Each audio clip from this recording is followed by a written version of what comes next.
कान्हा की नगरी वृंदावन में 7 दिवसीय राज्य स्तरीय है यूथ रेड क्रॉस प्रशिक्षण का आयोजन किया गया, जिसमें हरियाणा के विभिन्न जिलों से आई 283 युवा लड़कियों ने भाग लिया।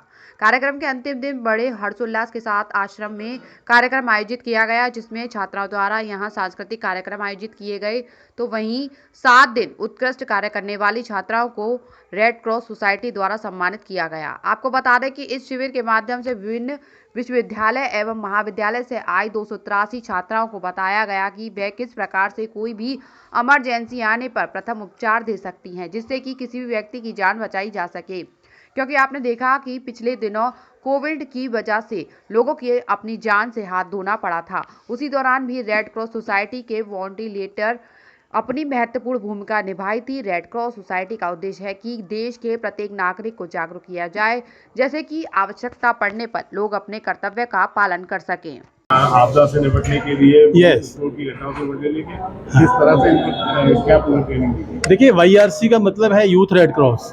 हमारे यहाँ हरियाणा के अंदर JRC जूनियर रेड क्रॉस विद्यालयों के अंदर और YRC यूथ रेड क्रॉस महाविद्यालयों के अंदर, और हरियाणा की 37 यूनिवर्सिटियाँ हैं हरियाणा के अंदर, और सभी यूनिवर्सिटीज़ हमारी रेड क्रॉस हरियाणा के साथ जुड़ी हुई हैं।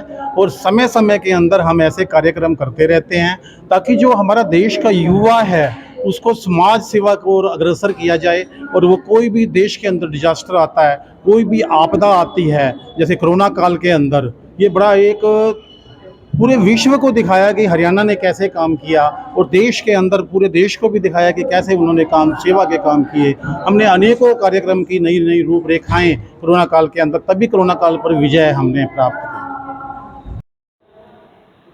क्या कार्यक्रम रहा और किस तरह का कार्यक्रम आयोजित किया गया?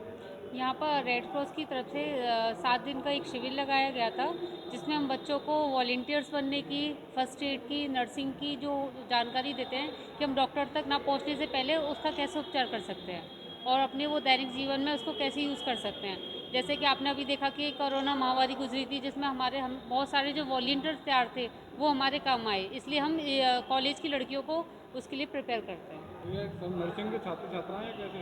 नहीं, नर्सिंग के नहीं, ये डिग्री कॉलेज की लड़कियां आए हैं। हरियाणा यूनिवर्सिटी की 48 कॉलेजों से बच्चे आए हुए हैं, जिनको हमने प्रिपेयर किया है ना, ट्रेनिंग दी है, फर्स्ट एड की भी दी है, नर्सिंग की भी दी है, जिससे ये आगे के लिए वॉलंटियर बन के तैयार हो सकें। अगर कोई आपसे नया छात्र जुड़ना चाहे तो कैसे जुड़ सकता है? बिल्कुल जुड़ सकता है जी, हमारी वेबसाइट पर भी जुड़ सकता है, हमारे जो लोकल नंबर्स दिए होते हैं उन पर आके हमसे जुड़ सकता है। मैम, आगे का क्या प्लान रहेगा, किस तरह की प्लानिंग आपको करना है? आगे का मैं यही वृंदावन से ही हूँ, तो मैं एक दिन मैडम को दर्शन कराने के लिए ले गई थी बरसाने, जो हमारी राधा रानी की नगरी है। तो वहाँ पर दर्शन करने के बाद हमारा मन हुआ चलो घूमते हैं, देखते हैं। तो जब हमने वहाँ की स्थिति देखी, जो शिक्षा की स्थिति देखी, वो बहुत दयनीय थी। तो थोड़ा सा हमने उसके बारे में और पता करने की कोशिश की, क्योंकि जो आगे का आने वाला टाइम है वो उस टाइम में लड़कों से ज़्यादा लड़कियों की एजुकेशन पे ध्यान देना चाहिए, और जो एजुकेशन का सिस्टम चल रहा है वहाँ पे वो हमें बहुत ही ख़राब लगा। तो इस पे हमारी आगे से प्लानिंग है कि थोड़ा सा हम देखते हैं कि कैसे हम उसके एजुकेशन सिस्टम को सुधार सकें। जय श्री कृष्णा। हमारा ये हरियाणा रेड क्रॉस का state level youth red cross का कैंप लगा हुआ है। 1 तारीख से शुरू था, तो 7 को आज इसका समाप्ति का दिन है। तो इसमें 290 के आसपास बच्चे सारे पूरे हरियाणा से, यूनिवर्सिटी और कॉलेजों से आए हैं लड़कियाँ। हमारा टारगेट इनको बच्चों को यूथ को रेड क्रॉस से जोड़ना है, ताकि जो भी डिजास्टर होते हैं हमारे, कहीं भी कुछ भी होता, मिस हैपनिंग होती है, तो ये हमारे एज ए वॉलंटरी सारी सेवा देते हैं। जैसे आपको तो पता है, कोरोना में भी वॉलंटियर रेड क्रॉस ने बहुत काम करा था। तो इसमें हम इनको ब्लड डोनेट करना, बुराइयों से कैसे दूर रहना और रखना है, औरों को भी रखना, खुद भी रहना है। तो अलग अलग टॉपिक पे इनको हम बोलना सिखाते हैं, ताकि इनमें ना कॉन्फिडेंस लेवल आ जाता है। ये कई बच्चे ऐसे होते हैं जो घर से निकले भी नहीं होते, घर से कॉलेज, कॉलेज से घर गए होते हैं, तो इनको मौका मिलता है। तो जो हमारे स्टेट के यूथ के ये कैंप लगते हैं, इनको हम दूसरी स्टेट में लगाते हैं, ताकि वहाँ का इनको कल्चर पता चले, स्पिरिचुअल नॉलेज होती है। इसीलिए हमने इस महाराज जी के आश्रम में रखा। उनको भी मैं तो कोटि कोटि धन्यवाद देती हूँ, जिन महाराज जी ने हमें यहाँ पे रहने के लिए पूरा अपना आश्रम हमारे लिए पूरा दिया उन्होंने।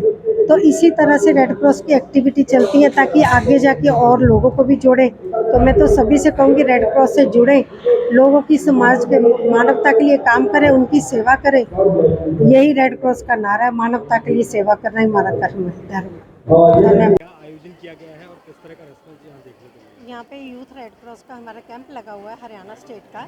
तो जो हमारे स्टेट लेवल के कैंप होते हैं वो हम दूसरी स्टेट में लगाते हैं ताकि बच्चों को दूसरे स्टेट की कल्चर पता चले। अब जैसे वृंदावन लगा है तो बच्चों को ये धार्मिक थोड़ी सी पता चल जाता है कि हाँ ये बिहारी जी की जगह है। यहाँ पे हमने तुलसी विवाह भी करवाया था ताकि बच्चों को ना यहाँ के रिलीजन वो भी पता चले, किसी ने पता भी नहीं था। और वैसे हमारी जो रेड क्रॉस की एक्टिविटी होती है उसमें हम इनको अवेयर करते हैं, जितनी भी बुराइयाँ होती हैं, नशे को छोड़ो, ब्लड डोनेट करने के लिए। और जैसे हमारा रेड आर्टिफिशियल लिम्ब प्रोवाइड करता है, फ्री ऑफ कॉस्ट ही करता है हमारा रेड क्रॉस, जो भी काम करता है। जो वृद्ध होते हैं उनको अपना चश्मे भी देते हैं, हेयरिंग एड्स भी देते हैं, सभी कुछ देते हैं ऐसे ही। तो इसमें भी हमारे यही एक्टिविटी चल रही है। इनको हम कोई थीम देते हैं, एक टॉपिक बता देते हैं, उस पर बच्चे काम करते हैं, उस पर बोलते हैं, मैसेज एक देते हैं समाज में कि इससे ये होता है, इससे ये नुकसान होता है। तो एक उनको बोलना आता है, उनको कॉन्फिडेंस लेवल उनका बढ़ाता है। जैसे लोग ये कई बच्चे ऐसे हैं जो निकले भी नहीं होते घर से, वो जब बाहर आते हैं उनको बहुत कुछ सीखने को मिलता है। जब आपस में देखो कंपनी मिल जाती है तो बच्चे बहुत कुछ सीखते हैं, जो चीज़ ये घर में रह के नहीं सीखते, बाहर आके इनको सारा पता चल जाता है। अवेयर होते हैं हर चीज़ से कि हमें बाहर जाके कैसे रहना है, कैसे करना है। तो इस तरह बच्चों को हम ऐसे रेड क्रॉस की एक्टिविटी से जोड़ते हैं। आपातकालीन स्थिति से निपटने के लिए भी कुछ प्रशिक्षण दिया हाँ नहीं, इनको डिजास्टर मैनेज करवाते हैं, हम सिखाते हैं इन्हें। जैसे कहीं भूचाल आ गया, सुनामी आ गई, कहीं आग लग जाती है, जैसे भी रोड पे कभी एक्सीडेंट हो जाते हैं तो बच्चे इनको CPR देते हैं, फर्स्ट एड की ट्रेनिंग देते हैं। वो हमारा सबसे फर्स्ट मोटिव जो होता है मेन, वो फर्स्ट एड की ट्रेनिंग है, ताकि बच्चों को अगर सेफ रहेंगे, जान बची तो लाखों पाए कहते हैं ना। तो फर्स्ट एड से क्या है, लोगों की जान बच जाती है अगर उसके टाइम पे फर्स्ट एड मिल जाती है। कभी ब्लास्ट हो गया है तो वहाँ भी कैसे हेल्प करते हैं। इसमें क्या हम लोग ये नहीं देखते कि कैसे हेल्प करनी है, हमारे उस समय जो भी साधन होते हैं ना, उसी से बच्चे हमारे वॉलंटरी होते हैं तो उसी से ही वो काम कर लेते हैं, उसी से हेल्प करते हैं जितने एम्बुलेंस वगैरह आते हैं। कितने दिन की ट्रेनिंग है? ये 1 तारीख से शुरू हुआ है, कल समापन है। कल हमारे हरियाणा के मंत्री आ रहे, कैबिनेट सेंटर मिनिस्टर हैं कृष्ण पाल गुर्जर जी आ रहे हैं, वो इसकी क्लोजिंग करेंगे।